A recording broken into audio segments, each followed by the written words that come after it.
All right, good morning, everyone. So, our sermon today is called Secure Attachment, Save Us All. Secure Attachment, Save Us All. Let me tell you the premise. 3 points.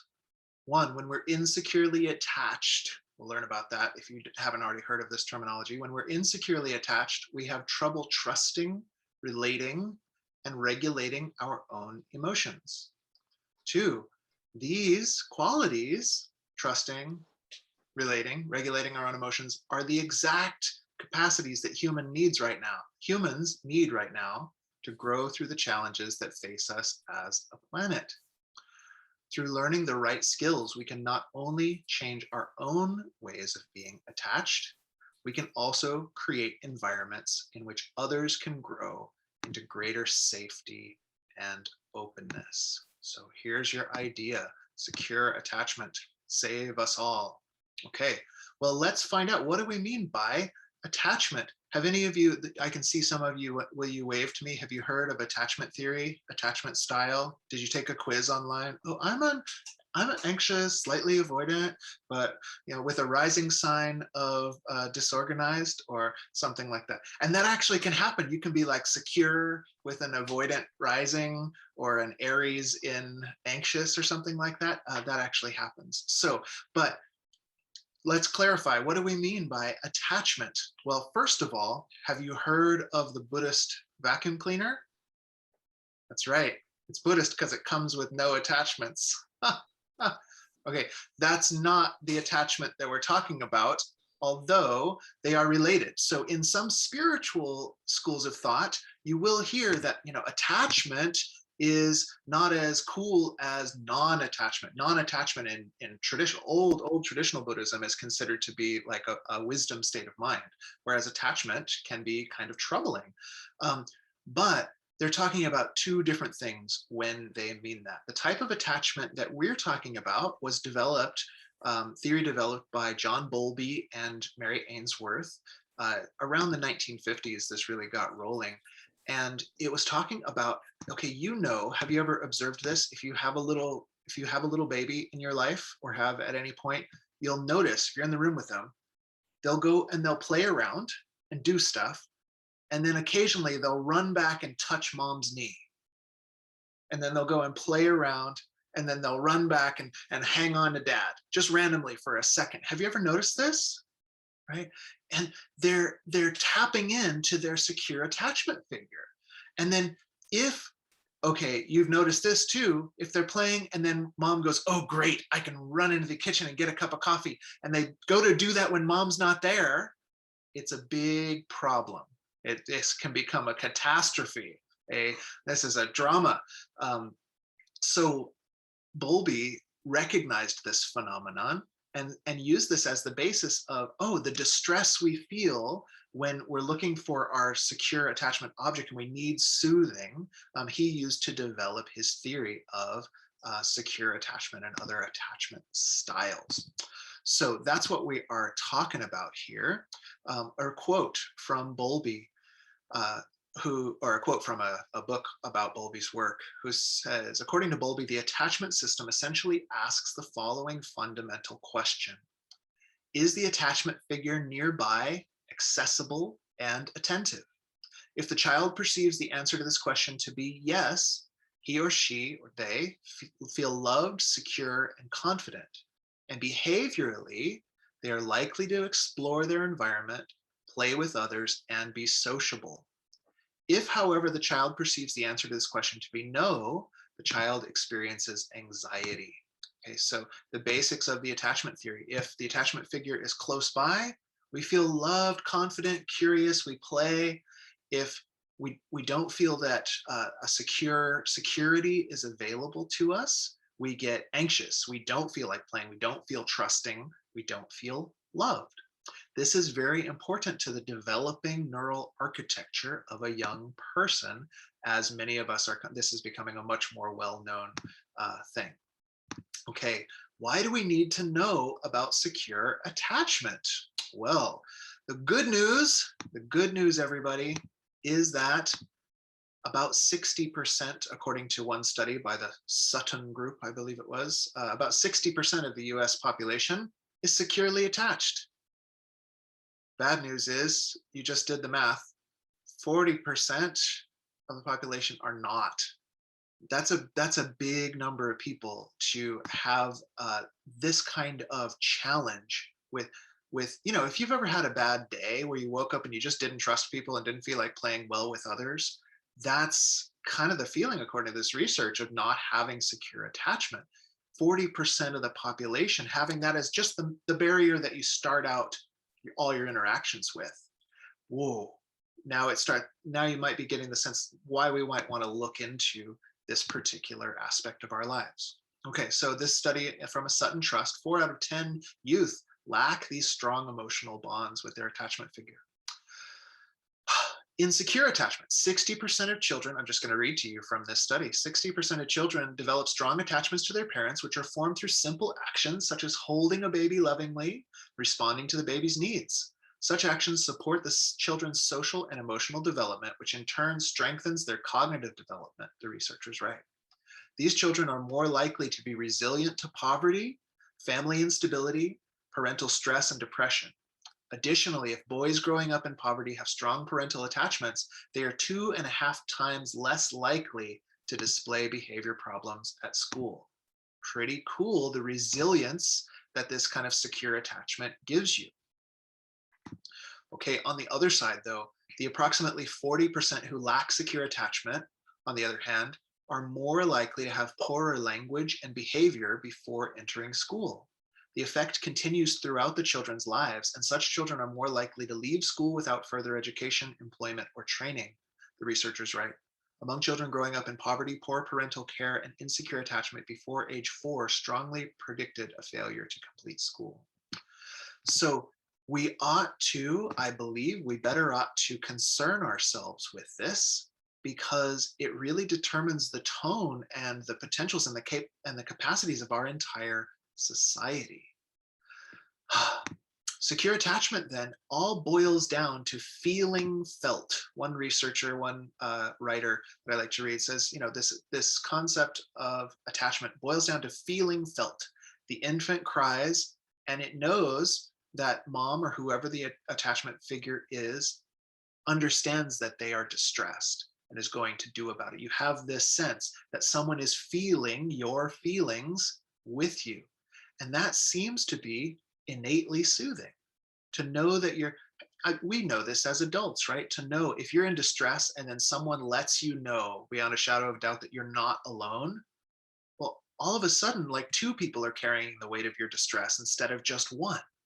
Or in Kristen Neff's work on self-compassion, she talks a lot about the healing effect of knowing our shared humanity, that when you goofed up, it's a great chance, it's a great gateway when you like really goof. Has anybody really goofed this week, this month, this year? Yes. So she says that's a gateway, a master gateway to self-compassion, because if you've really goofed, you just proved that you're just like the rest of us humans. And so you're not alone. You're actually you're in a big merry band of screw ups, and we're all trying to get through it together. Oh, that's what a relief. What a relief. Good reframe. So feeling felt, when you put it this way, it sounds very similar to empathy, or the way Brene Brown uses the word belonging in her research. It also sounds like the things that help us recover from trauma. We'll get to that in a minute. Attachment wounding. So let's hear about attachment wounding a little bit. We're going to have to go down into the depths so that we can reemerge on the other side into the light side. Attachment wounding leading to insecure attachment is basically a form of trauma. Trauma, in this definition, the definition I love from many trauma researchers now, is it's not only certain types of stimulus, it's discomfort that overwhelms your capacity to integrate it. Distress or discomfort that overwhelms your capacity to integrate it. So it doesn't mean you have to be exposed to, shell shock from war. For an infant, what capacity do they have to integrate? It's it's your parents who are actually your primary source of integration. So if we don't have this soothing behavior, this togetherness, this belonging being signaled to us, it's very difficult for us to integrate our distress. And then what they say about unresolved trauma is that the distress doesn't just go away. It's like we're walking around with it, but pushed into the unconscious for the rest of the time until we find a way to resolve it. So attachment wounding is like a form of trauma. And when we carry that into our adult lives, it's an unresolved trauma that affects all of our interactions. When a caregiver soothes us when we're in distress, it teaches our little nervous systems that someone is with us and the distress won't last forever, right? We're being soothed by their presence. The distress rises and goes away, and our distress doesn't distress them. And that actually models to us, like, this is what spiritual bypassers like me searched meditation gurus for years for, somebody to model to us, oh yes, this will pass, my child, be calm and at ease. That's what secure attachment figures do as an infant. It's not an advanced spiritual skill. It's actually meant to be something that gets ingrained in our little baby nervous systems, ideally. Okay, when this doesn't happen, we get the idea that we're in it alone and that soothing isn't coming. Insecure attachment styles then basically develop as a trauma response in an attempt to regulate our emotions. So this is something I just want to like, I don't know about you, but this is like a big knowledge bomb for me, that ideally we learn that we can be present and compassionate with whatever's rising in us because our parent models that to us. We get distressed and they go, okay, honey, you're distressed right now. That'll pass. I'm here with you. When that doesn't happen, we tend to try a couple different tactics. The anxious attachment style tactic, where we ratchet up the distress in hopes that we'll get a response, or the avoidance style attachment, where we compress and tamp down the distress, thinking no soothing is coming, I'll try to make this emotion go away. These are extremely popular things to do at parties. These are just normal ways of being. And we don't recognize that these are trauma responses that we call just being polite. So really kind of interesting. I hope it bakes your brain a little bit in the way it bakes mine. And if not, well then gosh, you're doing great. You guys are doing great. So in avoidant attachment, we shut our emotions down. In anxious attachment, we ramp our emotions up, but we're not actually regulating or integrating our discomfort. We're engaging in patterns of tension to cover up our dysregulation. Is it any wonder then that the downstream effects of insecure attachment look a lot like the symptoms of unresolved trauma? These include things like addiction, depression, denial of feelings and fears, and rampant projection. And I'll tell you, when I read that list, addiction, depression, denial of feelings and fears, rampant projection, immediately my mind goes, oh, wow, sounds just like a YouTube comment thread. And then immediately after that, it says, oh, wow, sounds just like a session of Congress these days. My proposition to you is that we really need to begin to understand how attachment wounding and other types of unresolved trauma are influencing our relationships, our ability to trust, to play, to be curious, to have adventures from a secure base, because this relational ability and the tensions that compress upon it are the foundation stone of our society and participating together in it. Okay, that was the section on why is it important for us to be talking about this. I hope I made that point clear. Jeremy Holmes writes, again from that same book on Bowlby, a securely attached child will store an internal working model of a responsive, loving, reliable caregiver and of a self that is worthy of love and attention, and will bring these assumptions to bear on all other relationships. Conversely, an insecurely attached child may view the world as a dangerous place in which other people are to be treated with great caution, and see himself as ineffective and unworthy of love. These assumptions are relatively stable and enduring. Those built up in the early years of life are particularly persistent and unlikely to be modified by subsequent experience. So we're talking about something that happens in childhood, templates we put into our nervous system, into our sense of who I am, that go in childhood, and they're relatively enduring throughout our adulthood. I read some research from the 80s. I'm not sure if it's been turned around yet, but they boiled it down to secure attachment people believe that I'm good and you most likely are too. Anxious attached people believe that you're probably good, but I'm likely not. And avoidant attachment people believe I'm really good, but you likely are not. And I think if we look at the big screen of the world and our most challenging interactions, we've got a bunch of these interactions where it's not securely attached to securely attached interactions. That would be like our first Unitarian Universalist principle. I've got inherent worth and dignity, and guess who else does? You, buddy. Let's work it out as if that were so. And instead, we're playing off who's to blame, who's to shame, who will be othered, and who's allowed to be on the inside, based on the fact that we haven't internalized this model of consistent, loving presence. Well, all right. This next section is called Comes a Point in Everyone's Life When We Have to Ask, is what I've been calling my personality just a trauma response. This is the next section. I hope you like that voice I just did about it. I wanted it to sound old-timey, like advice you'd give to your nephew upon graduating college. Okay, the good news is that we are built to heal from trauma. I'm going to propose to you in a second that that's actually part of our inherent worth and dignity. Part of the basic goodness of our being is that we grow and change. You can get these traumas in, they're kind of deep. Let's not delude ourselves, but we are a plastic thing. You are much less a thing than you are like a river or a convection current in the atmosphere or something. You're a changeable, dynamic, just weird, amazing, beautiful thing. We can heal attachment wounds at any age, the research shows. Framing it in terms of empathy and feeling felt makes this abundantly clear.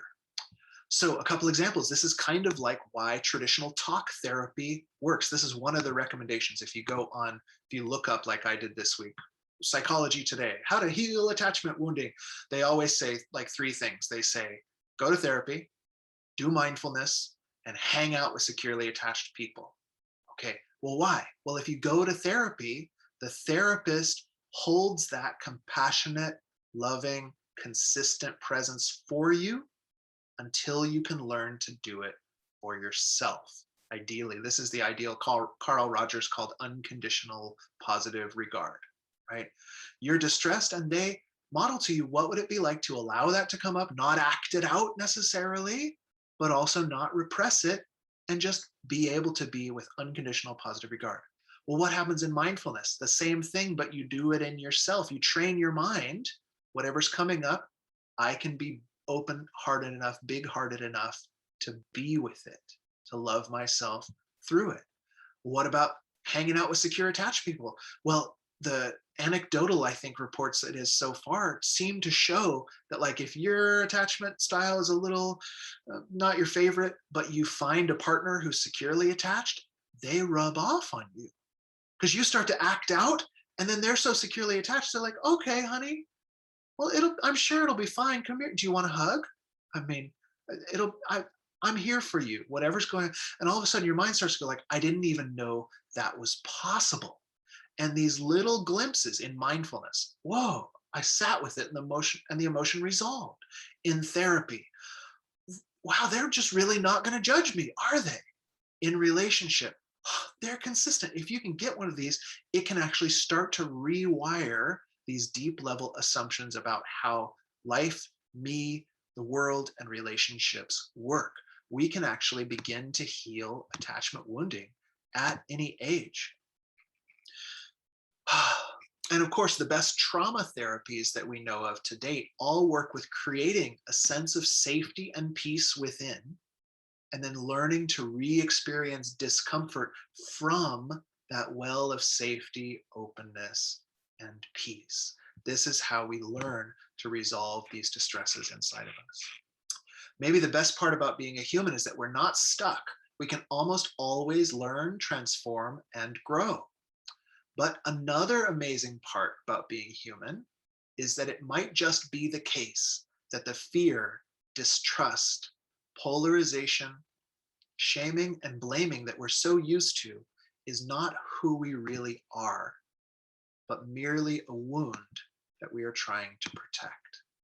I mean, wouldn't that be cool? Let's just give me a little feedback. What have you ever watched those videos? Okay, I watch them online where it's like it's a hurt dog and somebody's coming up, they got their cell phone, that's the rescuer, and the dog's like, "Arr, arr, don't come near me. Arr." And then they slowly like coax him out with some peanut butter, and then they take him to the vet, and then 3 years later, the dog's like, they're happy. Like, what if that was the most virulent people that you see on news reports?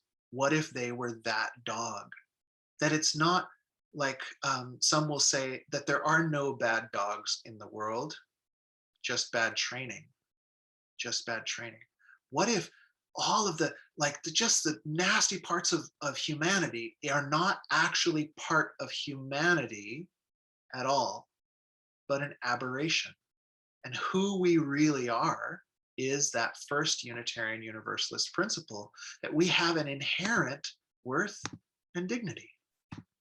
Part 3, let's play with that. Inherent worth and dignity. In working with this very universalist principle in our modern times, I've begun to understand it personally through the lens of Taoist and Buddhist practice. In Taoism, they speak of your original nature, like in Buddhism, the original face in Zen. And I like that phraseology because we can sometimes experience this when we are in nature. When you look up at the big sky and all of your problems come into perspective, or when you're with a great big mountain and all of a sudden you think there might be hope in life. Again, usually for me, it takes about 3 days hanging out with the big mountain until all of my street armor finally falls off. But then I go like, oh yeah, if this mountain's here, I'm sure I can learn to love again. I'll give it one more college try. Gosh darn it. So they call it your original nature. And in Taoist tradition, it's very attuned to nature. They actually say, go out in nature so you can learn more about who you are. Go hang out with some trees so that you can get more natural. And what they propose is that a lot of the most troublesome aspects of us are not natural. They're aberrations from our nature. Because think about it. If a child was raised in the most evolutionary adaptive ways, secure attachment, most people think, is an evolutionary adaptation that makes Homo sapiens thrive. So if a child was raised with secure attachment, most of the standoffishness, distrust, polarization, need to ratchet up their emotions or repress their own fears and shout at everybody else, don't live in fear, you're living in fear, because they're shadow repressed in themselves and they know somebody's living in fear, but it gosh darn can't be me. All of that isn't natural. It's just something we've sort of concocted on top of what's actually natural to us. I like to think that this might be what the Universalists could have been pointing to with our inherent worth and dignity. The healing effect of the mountains, canyons, and stars, they're just uncontrived, and we can become open in their presence. This sort of uncontrived openness, they say, is who we can be if we're not tensing up around these traumas. The answer Bowlby gave us in that original quote was to that question, is there secure attachment nearby? We would feel loved, secure, and confident, and behaviorally be likely to explore our environment, play with others, and be sociable. So what I'd love for you to do, if you would, is just imagine a world full of people like that. Just like imagine, oh wow, what if it just will start in California and North Carolina and wherever you are, and just imagine your state was just full of people who were like confident, they felt loved, they wanted to play and explore, and they were curious. Whoa. And then just like, what if we got that around the whole globe? That would be a pretty amazing planet to live on.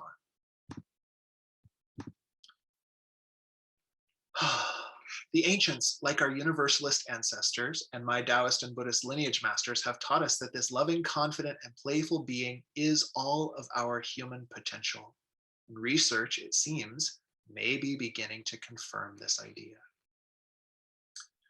The conclusion today is a moral imperative. Moral imperative. Have you noticed in the postmodern world, moral imperatives are kind of hard to find or at least do well, right? You know, moral ambiguity and but gosh, it's hard to be a minister in a day where you don't really want to give people moral imperatives. So I found one. I got one today. I'm pretty excited to be able to give a sermon where I get to end up telling you a moral imperative. This is gonna be great. Whew. Okay. So if this is the case, that's our human potential, it provides us with a moral imperative. If it is the case that we all have the potential to feel this loving, curious, open, and playful nature, then our work should be, oh, I even used a should in there. I'm really excited about this. Our work should be to make sure that this potential is available to as many as possible. If this is what it means to be human, then to deprive anyone of this potential would be to dehumanize them. This is not a passive honoring of the inherent worth and dignity in us all. It's very active because it means eradicating poverty. It means making mental health care widely accessible and destigmatizing things like addiction. It means rethinking things like our military and police philosophies. It means overcoming systems of oppression like racism and misogyny. And it also means obstructing abuse wherever we can find it, because the abuser deprives themselves and their victim from tapping their inheritance of feeling worth and behaving with dignity. That's a tall order. It'll probably take a while to restructure our entire society based on the notion of human original goodness rather than original sin. But I think it can be done because we can start today. Even if only a little bit, we can each become islands of secure attachment, empathy, and belonging amidst the ocean of trauma and pain. When we commit to honoring that inherent worth and dignity, we provide people with the ability to feel felt. In the right circumstances, that can make all the difference. Another quote from John Bowlby, who says, "Behind the mask of indifference is bottomless misery, and behind apparent callousness, despair." What if we were able to respond to these cries for comfort with compassion? So imagine a world with me, please, where we get to participate, not as a way of desperately trying to regulate our discomfort inside, but because we're excited about what we can do together. Where we create, not just to get the leg up on the competition so we can somehow earn our belonging, but where from a spirit of love, we feel the innate drive to play well and see what we come up with. Where we provide to all the safety to build together the world of our dreams. I believe secure attachment truly can save us all. And I'll finish for you with the same opening words we heard from John Bowlby. Life is best organized as a series of daring ventures from a secure base.